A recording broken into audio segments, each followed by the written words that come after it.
I was a housewife and I was provided for by my husband at the time. And then a series of events, I found myself without a home. So you had to pretty much restart your life. Yes, by in myself. a period where everything was on lockdown. Yes. So you work at Fred Meyer's. How much do you make? $1,200 a month. That is net? Yes. Oof. Jessica, are you ready for this? Welcome to Finance Action, the show where we take action. My name is Romain and today I am with Jessica. Jessica, how are you doing? I'm doing well, Romain. How are you? I'm doing awesome. Okay, Jessica, let's look at your profile. You are 38 years old. You're originally from Utah, but currently live in Tacoma, Washington, and you work at Fred Meyer's. Is that right? Yes. Okay. Looking at the way you've rated your personal finances from chilling to Mayday, Jessica, you've rated yourself as yikes. Tell me a little bit more about what's going on here. I've had a lot happen since COVID, and it's really taken a toll on my finances. And I'm just hoping to have a plan to get ahead. Okay. Mm-hmm. So you mentioned something happened at COVID. It has been the story of many, but specific to you, what happened? So during COVID, I found myself going through a divorce. A divorce, okay. Moving back to my home state of Washington. And then a series of events, I found myself without a home. Oh, okay. So you didn't have a home for a while after that divorce. Mm-hmm. So you became homeless at the time, but for how long? For a period of several months. Several months? Yeah. Okay. If I dive a little bit deeper into that, before being divorced, did you had kind of a regular life? Everything was working more or less well? So my life before my divorce, I was a housewife and I was provided for by my husband at the time. It was a pretty decent life. However, I suffered from some physical and mental health issues. And so that compounded over time, and it really lended to a difficult marriage. And so we mutually decided to end it, actually a few months before COVID actually started. Wow. So it was interesting timing when it happened. Okay. Yes. Had I known, I don't know if I would have left, but things happened the way they happened. Right? Yes, right. Sometimes it's meant to be, Jessica. We don't know. Okay. So you were at the time a housewife, relying 100% on the income of your partner. Yes. Have you put savings on the side, creating any financial strengths on your own, or you? No, unfortunately, I did not. I didn't think about doing that at the time because I thought, when we got together, that this is it. This is my Forever. partner. This is happily ever after. And, things happen and you don't realize that it may not be for life. So I didn't have any foresight or anything as far as my finances went. I see. So at the time of the divorce, then what happened? You found yourself with nothing? Yes, that's correct. Did your partner started to help you out though financially from that point, or nothing? No. Unfortunately, with the laws being different in a different state, I really didn't get any support. And by that time, emotions were high, which they usually are during a divorce, as anybody who's been through one probably knows. But I didn't get any assistance from him. I got a little bit from my family, but it was short-lived. I see. And so you had to pretty much restart your life. Yes, by myself. In a period where everything was on lockdown? Yes. No much help from the state, I would presume. No. Because I was a licensed esthetician at the time, we didn't get any help as far as unemployment, assistance, things like that.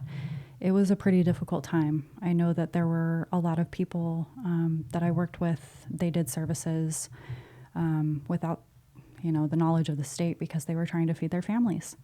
So it was a pretty tough time in my industry. There was only one one thing that really thrived was lashes. Oh, Believe no it or way. not. Yeah. Yeah. It's because we had the masks Oh, that's right. and you That's could only see right. people's eyes. That's Yeah. really fun. Okay, so you So- were making side money at the time on it? I basically lived off of Instacart at the time. Oh, so you drove for Instacart. Yes, I did. Mm-hmm.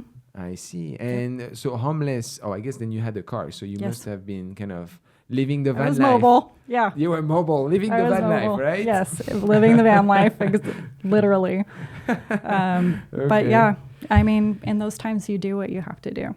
Yeah, no, that's Yeah. fair. And so what today then, how did you pick yourself back up from this? So I was fortunate enough to find a really good family friend that offered me a room and offered me a little bit of help, like health-wise, getting myself back together and financially, and just offering support and encouragement. And bit by bit, I decided to work on myself. I decided to get myself back into working shape. I should preface that I was not in a mental state to work when I left my husband. So it was difficult for me to even think about going back to work, and then lockdown happened.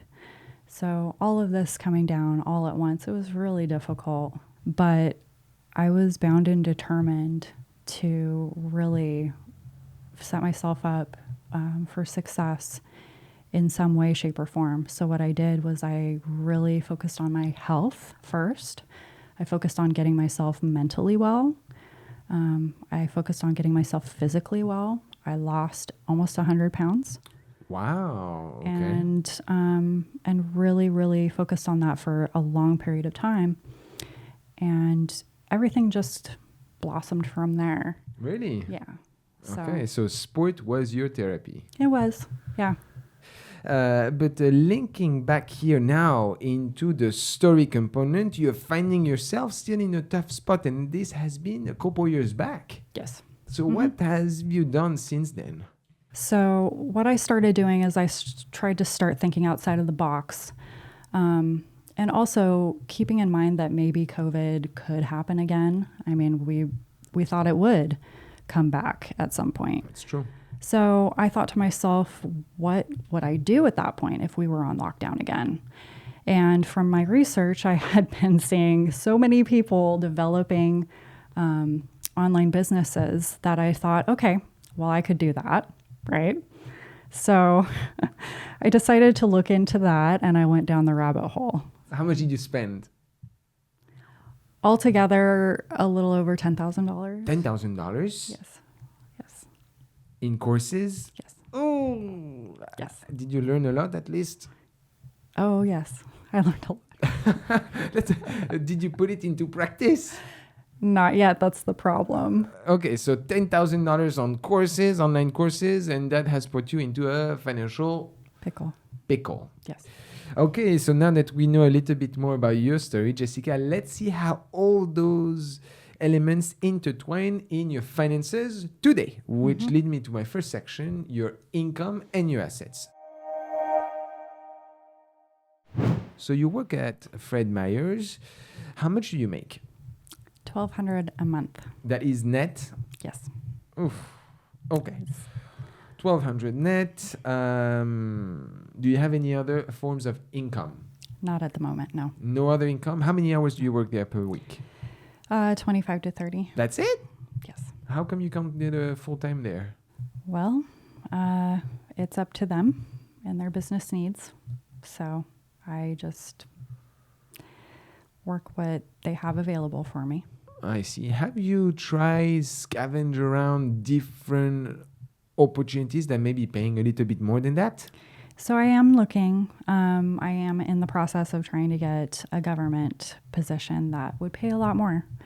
But I don't have that firmly in hand yet. So this is my situation now. Are you continually though searching Yes. for jobs and yes. so on? Yes. What do you think makes you not be able to get something of greater pay? I've had a lot of gaps. I dealt with agoraphobia at one point, which is the fear of people, of leaving my house. And so when I was married, that was one of the primary reasons my husband provided for me, is because I had issues even leaving our home at some point. I dealt with a lot of mental health problems during that time. And that's something that's really difficult to explain to employers, especially when you're trying to get a job from them. And I don't want to admit that we live in a world where people are discriminated against because of their mental health issues, but they are. And I have experienced this firsthand, which is why I don't tell my employers those types of things anymore. So that makes it a little difficult for me to go after positions that I really do feel I could be qualified for and I really could do well in. I still have some limiting beliefs about myself and about what I could have as far as jobs and income. What do you mean by limiting beliefs? It's a self-worth type of thing. You know, you sometimes come out of these really, really tough situations, especially mentally tough situations, and you feel like you're worthless. You feel like no one would want someone like me working for them because I, in my mind, see myself as a liability. I could potentially have mental health issues again, and that could potentially affect my work product. So I have a hard time going for the things I really want to go after because of that. That is fair. Thank you for bringing us into Yes. the picture on this. I really appreciate you opening up. Yeah. So looking at your assets, if I start first with your first checking account, you have a balance of $622, okay? But that's not the only thing that you have. You also have another checking account here with a balance of $1,184. Yes. Do you have any other assets? No, I do not. Do you have any retirement funds? No. No. No saving accounts neither? No. You have a car? I do own my own car. Yes. There you go. Okay, so you have a car. What do you drive? Suzuki XL7 SUVs, What year? 2008. Okay, how many miles? 180,000. Okay, that's not too bad. Looking at Kaylee Blue Book for it, if you were to sell that car right now, you're looking at private party about $4,000. Okay. Not bad at all. So let me actually bring that into your assets. With no other assets or equity, nothing from your husband neither when you guys were together, nothing. Okay. So that brings your current assets at $5,800. Okay. Now, other than this, you have an interesting lifestyle because making $1,200 per month, I'm sure it's difficult to live, which brings me to our next section together here that looks at your expenses and your debt. Guys, just a quick aparté here. We are a growing channel and we love to bring stories such as the one here with Jessica. So we would love for your support. So please consider joining the troop here. Thank you. As we think about your expenses, Jessica, I want to start first right away with the biggest one, your housing expense. How much do you pay for housing? So I actually don't pay for housing at the moment. Oh. The one blessing that I have a family friend that's let me stay with them for rent-free. Rent-free? Okay. How long has it been going like this? It's been since about 2021. Wow. So it's been at least 2 years. Yes. That's definitely a very nice friend, huh? Yes, Okay. absolutely. Okay. So do you even help contributing to utilities or any of that? No. Nothing. No. Okay. Nice. So that brings your housing expense to 0% of your income. Yes. Just for comparison, I mean, if we were to think about how much you would be able to spend right now on rent, on housing, given your income, you should be at, it's going to be tough, $330. So you're not going to find anything in Seattle for that price. Okay, moving on to your transportation expenses. So you own your car full, right? $0 payments. Yes. How much do you spend on gas? Maybe $200 a month. 200. Okay, Yes. how about insurance? I do not have insurance. Oh, I Jessica, know. no I know. insurance. Oh, yeah. Okay. So we'll consider this as we think about your recommendation section. Yes. Oh, in the United States, this is a tough case, okay? Assuming you are going to get in insurance for $100 per month, this would bring your transportation cost to 20% of your income. We like it to be below 15. It's your income is just so low that even without having car payments, you're paying a lot on this. But okay, it's not too bad. As we think about some of the rest of your expenses here, and I looked into some of your statements, I don't even see grocery expenses. How do you afford groceries? I actually have help with food stamps. Oh, Yes. that's good. Okay, we'll bring this as part of your income. How much do you get on food stamps? $281 a month. Okay, and do you spend a dime more than that? No. Okay, that is good. As I think about some of the rest of your expenses here, you record one every month for $120. What is that? Yes. So that is a payment for my certification to become a certified personal trainer, Okay, which so is what I did earlier this year in March. okay, so still again paying for courses, Jessica. know. Holy I know. smokes! Always paying, eh? You can't. Yes. I guess for this though, it gives you a. I mean, are you gonna try and use that at some point, or is just for Yes. yourself? No, that is one of my many business ideas, was to become an online personal trainer. Online personal trainer. Yes. Oh, why don't you go at the gym and like be a personal trainer physically? Wouldn't you be able to do that? Yes. It doesn't make very much though. You're looking at what, $40,000-$50,000. It's better than 20 grand to start with. How much was the course in total? Good question. I want to say $900 total. $900. Okay, well, not too bad, I guess. And you get a professional certification. Yes. Mm-hmm. Okay, maybe something you could leverage as we think about increasing your income. Mm-hmm.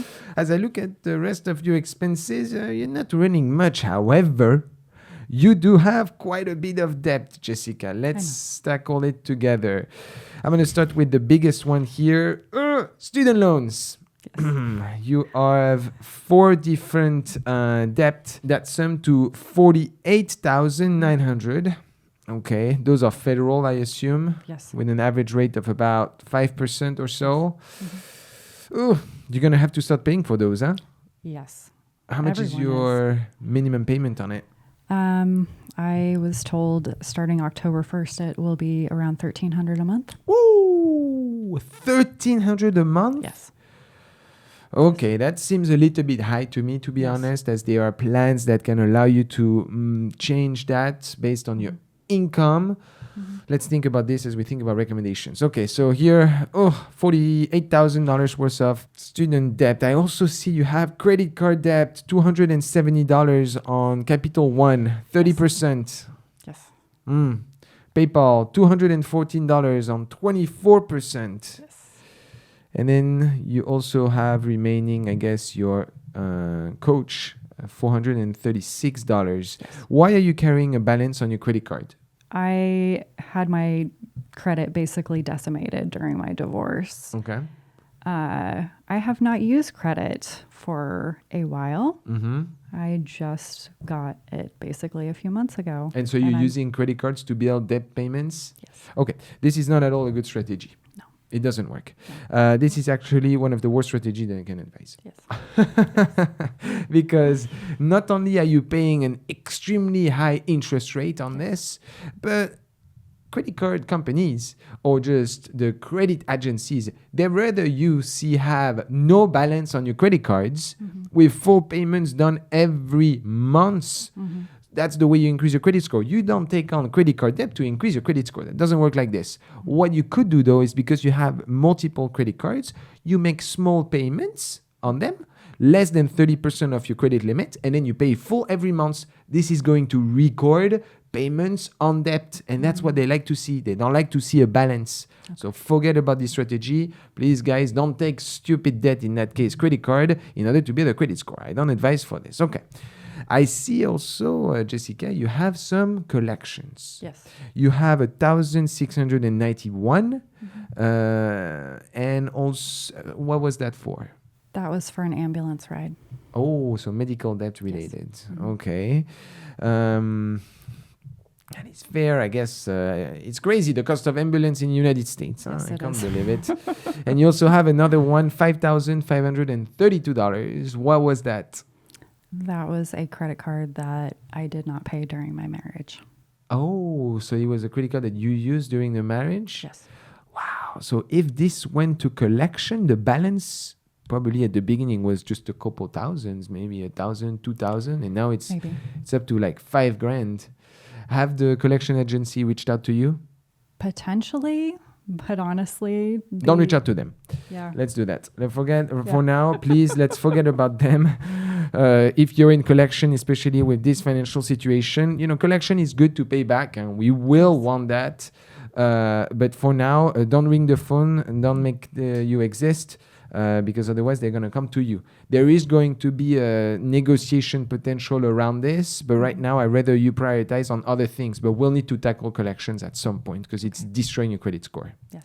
Okay, so I'm not here seeing any other forms of debt. So that brings, at 38 years old, Jessica, your total debt to $57,622. Yes.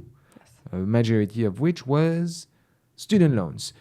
Just out of curiosity, what what type of education did those student loans provide you? Do you have a diploma from this at least? I have an associate's degree, yes. An associate's in what? General studies. Oh, okay. Holy smokes, guys. Okay, so just for considerations, and you know what? I'm going to say it right away. I'm not going to keep it low. In the United States, certain art degrees are going to are tough to justify financially. If you were in France and the education is free, I say, yes, go for it. Like, of course, explore your passions and so on. Nowadays, in 2023, there are so many other ways to get the learning without having to pay $100,000 on student loans and education. As you think about your education, even at home, guys, think of it as an investment. I can speak of experience. I had the chance to get an MBA recently. It was costly. It cost me around $100,000, but it allowed me to double my income. And, at the end of the day, they can always take your job, but they can never take your diploma. So sometimes being strategic about your education is key. If you invest into things that don't pay out when you exit, you end up with this, with 15 grand on debt, and then it's tough for the rest of your life at 40 years old almost. Okay. As I look at the rest of your expenses, Jessica, you live very, very frugally. You have... Yes, I do. 5 lines of expenses last month, and all of them are related to pretty much gas. Yes. You don't... Oh, I guess you have an Amazon subscription here, $11, but nothing else. Yes. My music. I can't live without my music. Okay, that's fair. I will take that. At least I'm glad you're not, spending a fortune on coffees or, takeout and DoorDash. And guys, please, I see so many people putting in financial struggles from that. So you're pretty wise. Okay. Now that I have a good understanding of your situation, Jessica, I'm going to bring you to our next component in our story, which looks at the money case.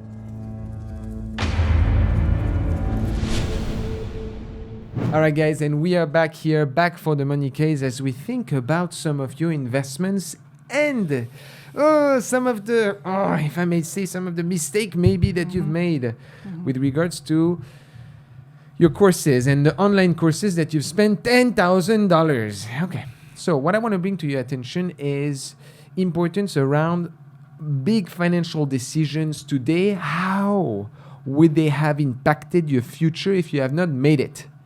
So for the $10,000 here that you've spent on online courses that I'm not seeing a debt for, meaning that you probably spend it cash with everything that you had, if instead of spending those $10,000, Jessica, you would have put that money into a brokerage account, investing into an ETF, which gives you 10% a year, by the time you would have been 65 years old, the amount of money that you would have on your account from those courses wouldn't be the 10 grand, of course not, assuming a 10%. You're not going to like this. No, I don't think I will. Would correspond to $132,000. This is money that you would have on your account at 65 years old for the courses that you've spent right now that are not being used in any way. So, as you think about some of your future investments, this is definitely something to consider. Now, guys, let me bring something a little bit positive to you. I have a second component in this money case.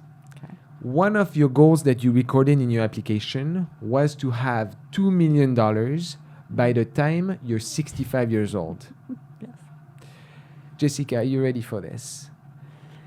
That gives you 27 years of investment. Yes. The amount of money that you need to save every day for you to get $2 million by 65 years old is $40. Wow. That's it. You're saving $40 a day for 27 years. At 65 years old, you have $2 million on your account. See how little things, a little behavior can completely change your life in the future. Yes. Do you feel that this at some point you're going to be able to do it? Yes, absolutely. Yes, of course. And that's the mindset that I want you to start thinking of as we think about our next section. Okay. And we are back, guys, back after a money case with Jessica. I like to see that smile, and we continue as we think about our recommendation section. So this is no financial advice. This is how I would structure my mind if I was in your shoes. One, we've identified 3 sections in your finances. Your needs, if shit hits the fan, today, to survive, you need $2,200 per month. Now you're making $1,200. What is going on? Well, it's because of your student loan. The $1,300 expense is crazy. Okay. Let's assume together you're going to be able to discuss with them, and I'm sure you will when showing income statements.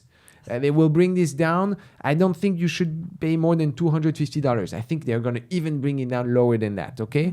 But just assuming this brings your need today at $1,100. Okay? This is assuming that you're keeping your car, you're not spending on rent, you're paying all your minimum payments, including that certified trainer, okay? But nothing else other than your music subscription. Right. It's very, very little. And I'm also assuming for insurance on your car, okay? This is 77% of your income, but that's because you're making peanuts today, okay? For your wants, Jessica, right now, I'm sorry, and you have been showcasing this behavior. I'm giving you 0. By the way, how do you do for clothes? Like, do you never buy clothes? I have a system for clothes. What do you mean? So I go to thrift stores and I will turn in my old clothes and basically get my new ones with the money that I get for my old ones. Oh, so you're constantly kind of recycling clothes? Yes. Okay. Yes. I mean, that's a good system. You're not spending on crazy amount on that front. Okay. So your wants, I'm sorry, 0 right now. You have to live in the survival mode that you're in. That leaves your last section with the gold category. This is the most important component for you today. I want you to find a way right now, every month, to save $400. Okay. It may seem like a lot, but I promise you, if you're able to work off those student loans, reduce it down, mathematically, looking at your spend, and you're tightening the belt like no tomorrow, like you're doing right now, you can do it though. $400, it's a start. Because what I want you to start is you are not going to be able to live with $1,200 for a while. It's very temporary. Yes. But what I want you to get is a positive momentum. You need to get that positive energy for you. And this is going to allow you a path to think about so many other ways that you increase your income. Once you have something rolling, even if it's little, it is going to give you a positive mindset. And this is why we're doing this show, is to show that even in tough spot like this, we want to create a positive line for you to get back yourself on the train and take action. So, as we think about our recommendation section, I have a 6-component recommendation. So it's going to be fairly easy, but follow me along. Number 1, do not take any additional debt to build credit. That doesn't work. It is not how you build a credit score. Okay. Number 2, take care of those 2 credit card debts that you have today. Okay. I want you to use what you have on your checking accounts. Okay. You have $1,800 on your credit on your checking accounts. You have total credit card debt at around $420. You pay this tonight, okay? No more credit card debt. The system doesn't work and you're out of this BS. Number 3, I want you to speak with the state around your student loans. You need to negotiate, no matter what, less than $250 per month. I promise you, you show them your income statements, they will bring it down because it's going to be income-based. Never will you pay the $1,300, except if you win the lottery. Number 4, please, Jessica, please get car insurance. I conjure you. You know why? Yes. I can speak of experience. I was into a car accident that wasn't my fault in Vegas a couple years back. Got into coma, 4 days. The guy was drunk, no insurance. I received a bill at home, $158,000. If I didn't have insurance, I would have been screwed. Yes. So I am, even if you're living on survival mode, if you have a car, in the United States, you're on your own. I am assuming $100 insurance for you. Please take care of it. Okay. Number 5, you're going to save those $400 per month. I want you to start thinking about saving money, saving behavior, little by little. Put that into a high yield saving account, for example, or something that is easy for you to save on. There are different apps like Acorns or any other apps, and I'm not sponsored here, that allow you to do that without even realizing it. But as I mentioned, the amount may not be crazy, but the behavior is installed. And once you see that you can make it, you will further increase that. I have seen many stories over the decade that I've been doing this on and off, of people, even if it's $20, I promise you, even if it's $50, they see a light at the tunnel. And then they explode. And even today, actually, we reported a person that was sitting at your chair a couple months back that is now debt-free. Wow. That's amazing. So it works, but you have to get that momentum. Number 6, I want you to find ways to increase your income no matter what. Yes. Your teeth should be on that wood, finding everything you can to increase your income. Is it Instacart? Maybe leveraging your car? I'm careful because your car has a high mileage. I wouldn't want it to break down. Although Suzuki, guys, is my favorite car brand, so I love that. But still, we have to account for that. But increase your income. 25, 30 hours a week, it's not enough. Yes. Even me right now, in a good financial position, I am probably averaging around 80 hours a week, just so you know. But, this is my passion, so I don't assume it as work. But 25 hours, 30 hours in your situation on your own, you need to boost. You need to rocket that. Take 2 part-time jobs. I don't know. There is not only Fred Meyers. You have a face of... You don't have any criminal record, right? No. You're legal to work in the US. Yes. There is nothing other than yourself that can stop you from doing this. Yes. As soon as you're able to increase your income, things are going to run for you. Okay? I would start... even if it's a little thing, give a little bit of money, even if it's little, to the person that has helped you out.